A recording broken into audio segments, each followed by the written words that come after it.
नमस्कार दोस्तों। क्यों रेडा के प्लॉट के प्राइस आगे भी बढ़ते रहेंगे? Will remain continuously go in upward direction? क्यों ऐसा क्यों होगा? और जिनके पास ऑलरेडी प्लॉट है वो तो चाहते हैं कि ऐसा ही हो। रियल एस्टेट में तो हमारी में रॉकेट लग जाए और रातों रात एकदम कहानी बढ़ जाए। और जिनके पास नहीं है, जिनकी बस छूट गई है, और वो इस बात को काउंटर करेंगे और इस वीडियो के कमेंट सेक्शन में भी मेंशन करेंगे कि इसका प्राइस तो थोड़े दिन बाद 30,000 रुपये हो जाएगा, 25,000 रुपये हो जाएगा, या होने वाला है, या फिर इतने बायर हैं, इतने बेचने वाले हैं, सब बेच रहे हैं, और जितने भी लोगों को प्लॉट मिले हैं सबको लोन वो भर नहीं पाएंगे, अभी वो देखना मार्केट में आ जाएंगे और 20,000 रुपये मीटर पे बिकने लग जाएंगे। तो मैं देखो, काफ़ी लोग तो समझदार हैं जो लेके बैठे हुए हैं, जिनके पास सब कुछ है और जिनके पास थोड़ा दिमाग भी है, तो वो तो लेके बैठे हुए हैं, वो तो कर रहे हैं, वो तो और लेने के लिए सोच रहे हैं। जिनके पास नहीं है या जिनकी ट्रेन छूट गई है और जो कहते हैं कि 30,000 रुपये का रेट हो जाएगा, उनको एड्रेस करता हूं मैं। सबसे पहली बात, RPS 01 यमुना अथॉरिटी की एकमात्र ऐसी स्कीम है, वन एंड ओनली, जो कि ड्रॉ से जा रही है। अदरवाइज एवरी अदर यमुना की सारी स्कीम में ई ऑक्शन होता है, सब ई ऑक्शन पे जाती हैं।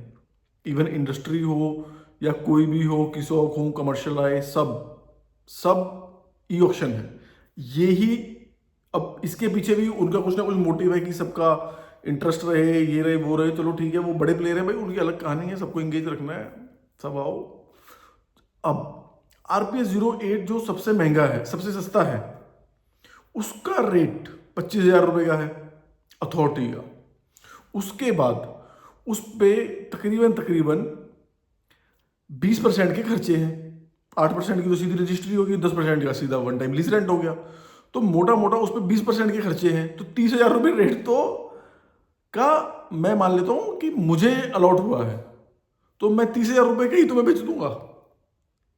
अगर किसी को कुछ, हम इसको ऐसे समझते हैं, जैसे ये शर्ट है, मैं थान लेके आया भाई, उसमें से मुझे बनानी है 5 बनाता था मैं, 100 रुपये का लेके आता था। अब उसमें मैडम जी ने टैक्स लगा दिया, टैक्स बढ़ गया, ठीक है। अब वो कह रही है कि टैक्स अब आपको देना होगा 40%। तो वो थान तो मेरे लिए तो भाई 140 रुपये का हो गया, तो मैं उसे तुम्हें उस रेट पे कैसे, मतलब वो मार्केट में वो कैसे बिक जाएगा?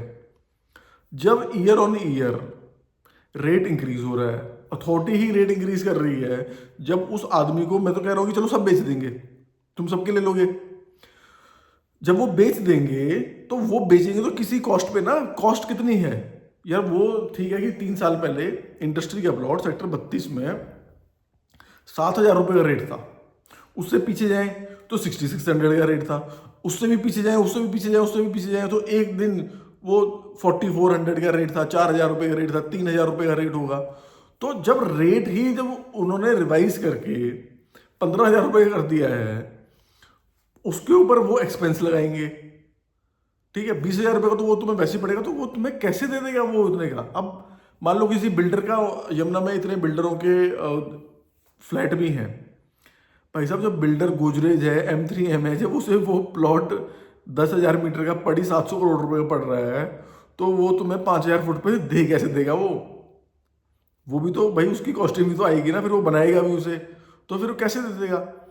दूसरी बात तो ये कंटिन्यूसली अपवर्ड डायरेक्शन में जाएगी, क्योंकि कॉस्ट ऑफ लैंड है, जो कि यमुना का जो कॉस्ट ऑफ लैंड है, वही जब इंक्रीज होता जाएगा, इंक्रीज होता जाएगा, तो जब वो रीसेल में जितनी भी इन्वेंट्री आएगी, चाहे कम आए चाहे ज़्यादा आए, चाहे 100 आ जाए चाहे 200 आ जाए, भाई उनकी एक कॉस्टिंग है, उस कॉस्टिंग से नीचे तो वो नहीं बेचेगा। और दूसरा, जो ये मानते हैं कि भाई सबकी लोन टेकिंग कैपेसिटी नहीं है, या फिर सब लोग ही ऐसे हैं कि बस जिन्होंने 10% लेके निकल जाना था, तो अगर आपके पास ऐसे लोग हैं जो सिर्फ 10% लेके और 10-20 लाख रुपए के मार्जिन में बेच रहे हैं, तो जो ये सलाह दे रहे हैं, तो भाई वो तुम खुद ही क्यों नहीं ले लेते, अगर वो मिल रहा है तो किसी का। चलो अलग बात है ये। दूसरी बात, इकोनॉमिक एक्टिविटी जो भी दिल्ली NCR में जो होने वाली है, जो आगे जिसमें पोटेंशियल है, तो वो यमुना में पोटेंशियल है। ग्रेटर नोएडा या नोएडा की, आप पहले भी नोएडा के बारे में भी लोग ऐसे ही बोलते थे, ग्रेटर नोएडा के बारे में भी लोग ऐसे ही बोलते हैं, आज भी बोलते हैं।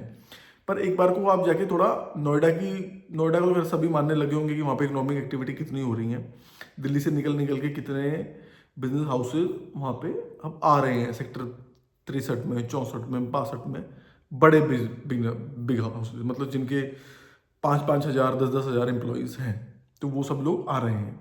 तो जब वो सब लोग आएंगे तो उस पर बिजनेस एक्टिविटी कितना फर्क पड़ेगा। और उसको रियल एस्टेट के, अगर मैं कह रहा हूँ कि ऐसी 4 कंपनी भी आई तो उनके 20,000 एम्प्लॉय हो गए।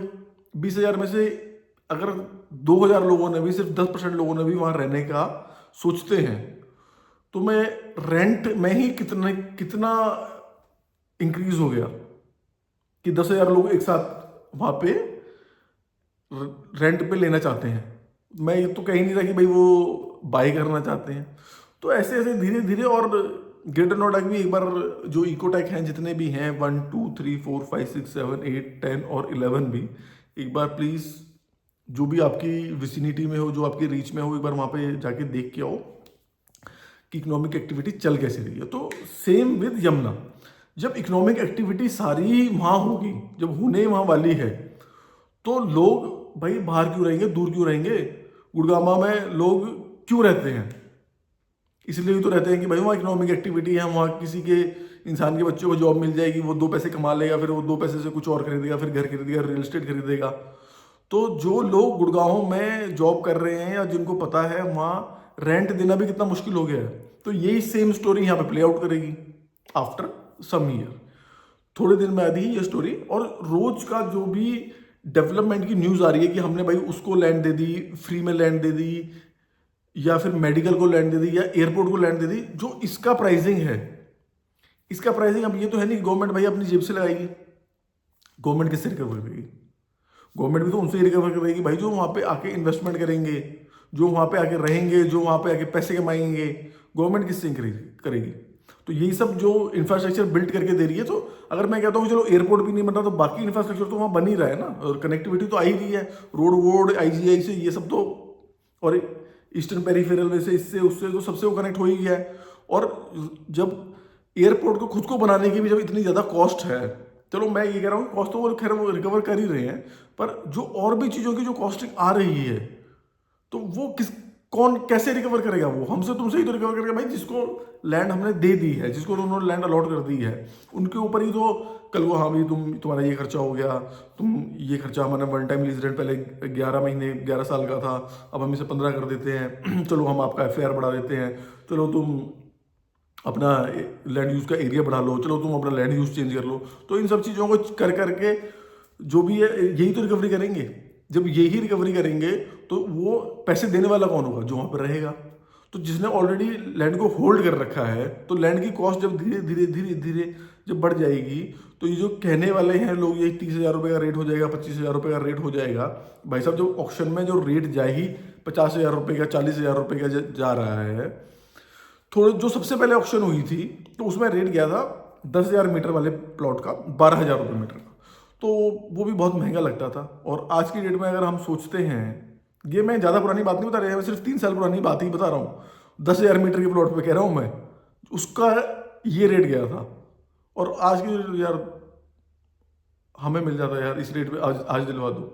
तो भाई जब उसकी कॉस्टिंग इतनी ज़्यादा बढ़ चुकी है, जब अथॉरिटी नहीं ई ऑक्शन में कर करके रेट को 40,000 पे तो अथॉरिटी के पास ही जा रहा है, और उसमें फिर तुम 1 टाइम लीज रेंट भी दोगे, उसमें फिर रजिस्ट्री कराओगे, 50,000 रुपये तो यही पड़ गया। तो 30,000 वाले कहने वाले को थोड़ा प्लीज़ कमेंट सेक्शन में लिखें, जस्टिफाई करें कि कैसे होगा, कुछ मैथमेटिक्स से बताएं, कैलकुलेशन से बताएं, और कितने प्लॉट अगर कोई इससे एग्री करते हैं तो A लिखें, और डिसएग्री करते हैं तो D लिखें। धन्यवाद।